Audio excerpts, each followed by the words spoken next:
Hey guys, welcome back to my channel English with Junie. आज मैं अपने viewers के लिए लेके आई हूँ 20 आसान बोले जाने वाले इंग्लिश फ़िक़रात। तो बिना किसी देरी के आइए वीडियो को स्टार्ट करते हैं।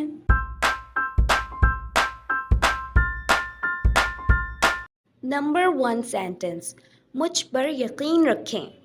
बिलीव मी, बिलीव मी, मुझ पर यकीन रखें। मुझे वापस कॉल करें, कॉल मी बैक, मुझे वापस कॉल करें, कॉल मी बैक। जितना जल्दी मुमकिन हो सके, as soon as possible, as soon as possible। मैं नहीं समझता, I do not understand, मैं नहीं समझता, I do not understand।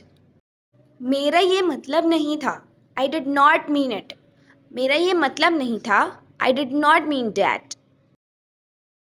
ये कितने का है, How much is it, How much is it, ये कितने का है। आपकी उम्र कितनी है, How old are you, How old are you।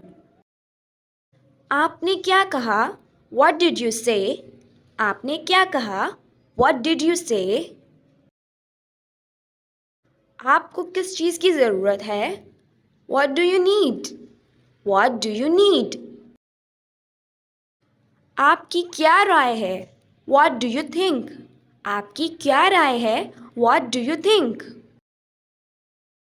तुम क्या चाहते हो, What do you want, What do you want, तुम क्या चाहते हो।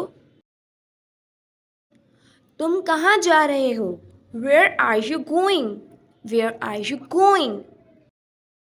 क्या सब ठीक है, Is all good, क्या सब ठीक है। तुम क्या कर रहे हो, What are you doing, What are you doing। So guys, ये था हमारा आज का टॉपिक 20 सिंपल इंग्लिश सेंटेंसेस। अगर आपको मेरी वीडियो पसंद आई हो तो वीडियो को लाइक करें, चैनल को सब्सक्राइब करें। Thanks for watching.